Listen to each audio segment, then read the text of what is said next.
Good morning. Um, this morning I was thinking about saltwater and freshwater and kind of the interaction between the two and how that relates to us. Um, just the way that we are inside and how we become better people and how the Lord makes us better people. So when we submit ourselves to Him. So I started out this morning thinking about when I lived in Europe, and especially when I visited Italy, that when I lived there, I found out that ice water isn't really a thing. And I think it kind of came home to me when I was visiting the Leaning Tower of Pisa. And I was there with my family, and it was really hot, and we were taking all the nerdy pictures that we could. And we stopped for lunch at one of the cafes near there, and I was pregnant at the time. And so since I was at that kind of stage where I was about ready to break unless I had some cold water.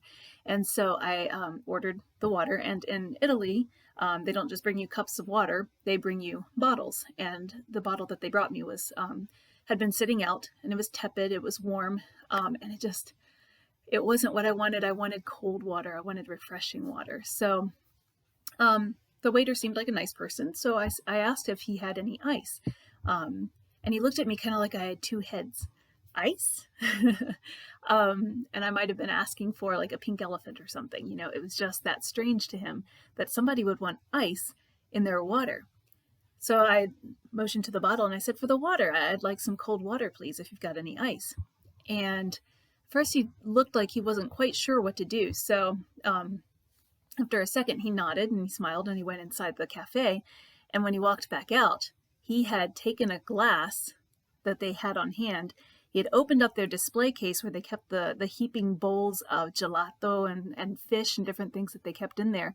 And they had surrounded all those containers with ice.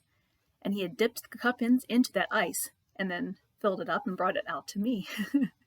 And it made me laugh. It was maybe a little cringeworthy. Who knows how long that ice had been sitting there. But at that point, I didn't care. I had my icy drink.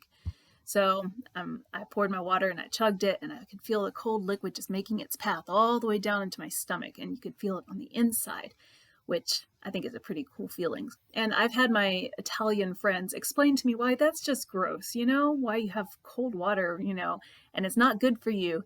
And I just, I have to agree to disagree. I love my icy water. I love my icy water, especially on a hot day and especially when I'm pregnant. It's refreshing and it's just rejuvenating. So this morning as I was praying, the Lord gave me a picture, and it was a picture of a tree. And the roots of the tree were in the lapping waves of a beach, which is an odd place for a tree because trees don't grow in salt water. So naturally, there were no leaves on this tree. It looked really dead. So I got a little closer to it, and as I did, I noticed that it had these red berries that were growing on the tips of all the branches. There were no leaves, but the berries were there. So something inside that tree, there was somewhere inside that tree that produced life. Fresh water was bringing fruit, even though it seemed dead at first. So this morning, that really related to what God was showing me then in the scriptures. And this morning when I began Exodus 30, I ended up taking a tour through the whole Bible. But back in Exodus, God is giving Moses some more tabernacle specifications. And I have to admit, I really love the time and the attention and the detail that he gives his house, right? It's just a great picture of the way he shapes us, the way he works on us. He spends his time and attention and detail on us as well. And we are the temples of the Holy Spirit as long as we allow him to live inside of us. And so he constantly makes us and he shapes us and he sculpts us, dusts off a little here and he carves a little bit more there, and eventually his masterpiece begins to show through. But that's not where I was going today.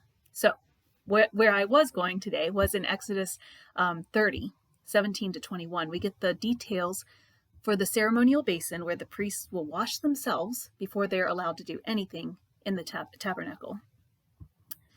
So it says, "Then the Lord said to Moses, make a bronze basin with its bronze stand for washing.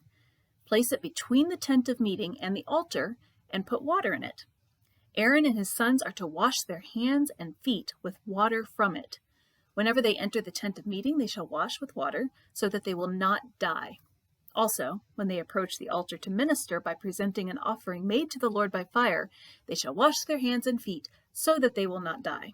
This is to be a lasting ordinance for Aaron and his descendants for the generations to come. That phrase, so they will not die, it always startles me just a little, but it really shouldn't.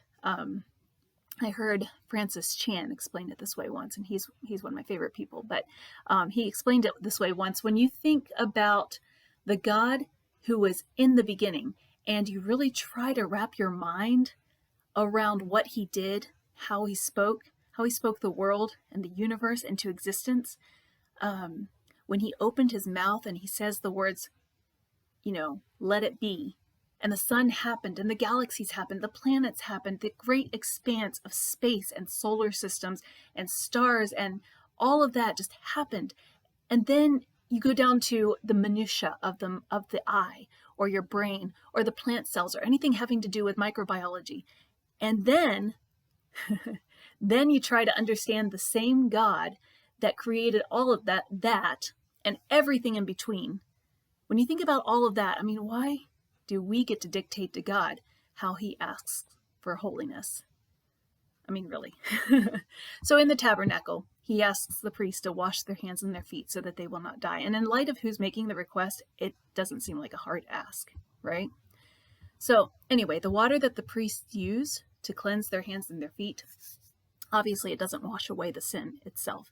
The cleansing is a symbolic gesture that says, I'm here, Lord. I'm willing to have you wash me, cleanse my heart and my thoughts, cleanse my whole self. And so as I dip my feet into this water, cleanse my actions. As I dip my hands into this water, cleanse my thoughts. Did you know that 97% of the water on this planet that we're living on is salt water? What's his name? Samuel Taylor Coleridge once wrote, "Water, water everywhere, but not one drop to drink." I've read books about people who have died at sea for thirst because they had no way to convert all that water that they were floating on, so much water that it's holding up an entire ship just where they're at. And they have no way to convert that from salt water to fresh water so that they can drink it, so that their bodies can process it. In 2 Chronicles 4, Solomon is building the temple in Jerusalem, and it's the greatest work of his whole life.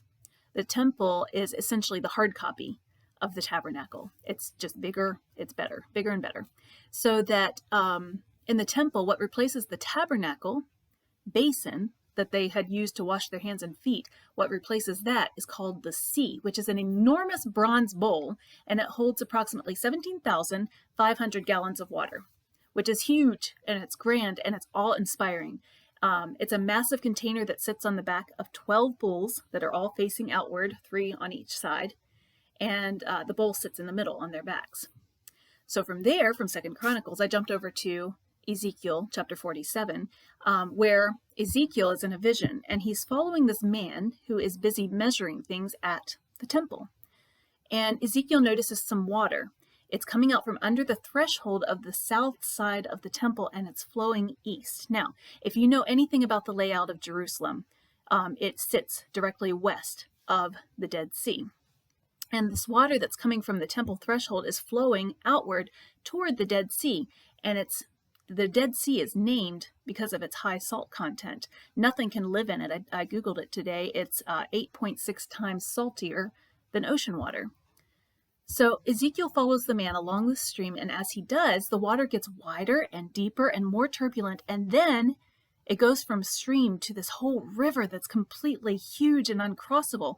And the whole comes from the temple is this, and it says here in Ezekiel 47:9, swarms of living creatures will live wherever the water flows, wherever the river flows. There will be large numbers of fish because this water flows there and makes the salt water fresh. So where the river flows, everything will live. Living water. The fresh water makes the salt water fresh. But that's impossible. No. So on that day, which is the day of the Lord, when he returns, living water will flow out from Jerusalem, half to the eastern sea, which is the Dead Sea, and half to the western sea. in summer and in winter. That's what Zechariah 14:8 says. Now, that could be literal or it could be symbolic. Either way, I think it wraps up a really important message. Fresh water trumps salty water. Life overcomes death. So in this upside down kingdom that Jesus brings to us that is not of this world, where servants are greater than all, and where the first shall be last and the last shall be first, the water of life washes away sin and death. Jesus says in John 4:13 and 14, whoever drinks this water will be thirsty again, but whoever drinks the water I give them will never thirst. Indeed, the water I give them will become in them a spring of water welling up to eternal life. Peter, in one of my favorite exchanges of his with Jesus, he's sitting in the upper room with all his buddies. They're watching their teacher, their rabbi, a man that they all love and respect greatly. And he has picked up a basin of water. He's wrapped the towel around his waist, and he's gone around and begins washing the feet of everybody around them, around the room. So when Jesus comes to Peter, Peter pulls back his feet. Lord, what are you going to do? You going to wash my feet? He asks. And Jesus says, you do not realize now what I'm doing, but later you're going to understand. And Peter shakes his head and he says, this all seems off to him. Like, this great man should not be doing a servant's work, right? He's just ridden into Jerusalem on the back of a donkey, which is exactly what Solomon did when he was declared king for his coronation day. So this is a kingly thing to do. And Jesus has just done it. So he's a king, he's not a servant. And Peter says, no, you shall never wash my feet. And Jesus says, I imagine him kind of giving Peter the level-eyed stare, like, seriously. Unless I wash you, he says, you have no part with me. Which completely capitulates Peter.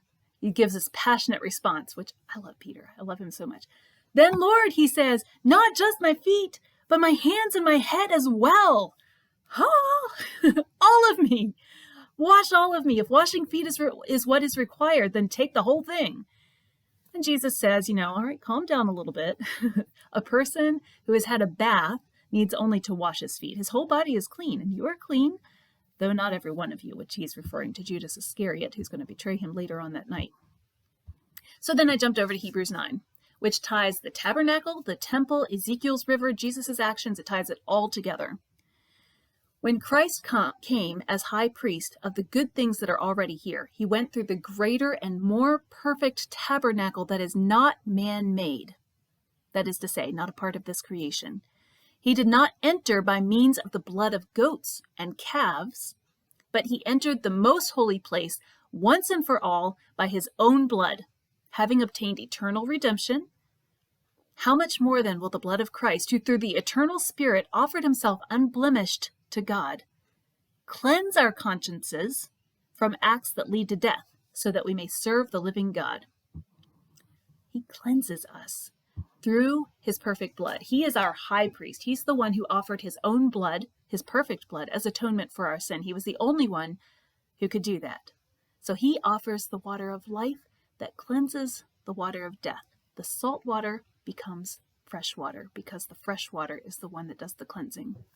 So in the throne room of heaven, which is described so vividly by John in Revelation chapter 4, and through most of Revelation, we see God's throne. And before the throne, there was what looked like a sea of glass, clear as crystal. That's Revelation 4:6.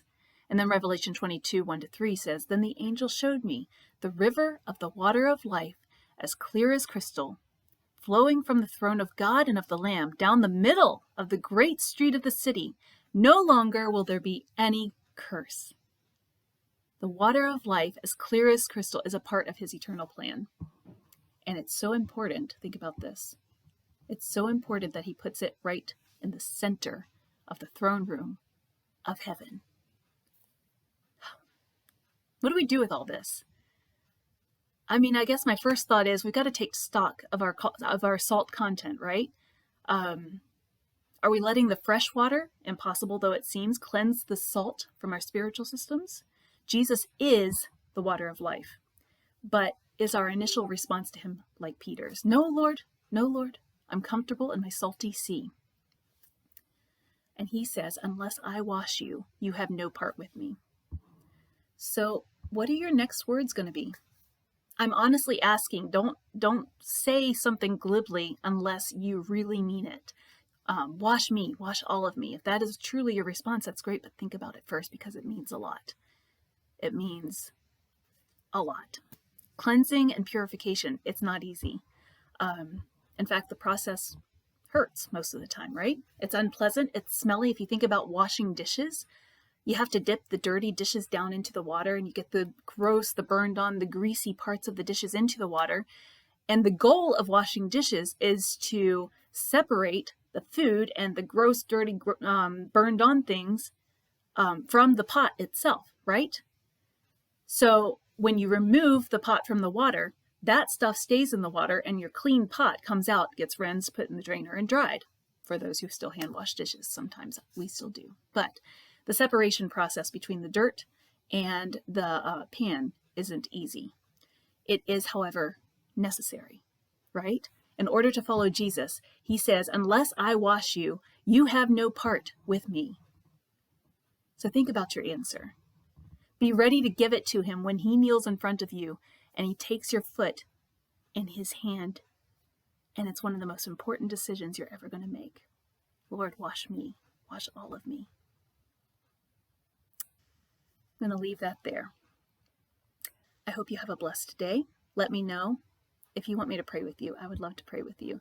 You can contact me on Facebook. You can contact me in the comments section here, Twitter, wherever. I'll be glad to pray with you. Okay, be blessed.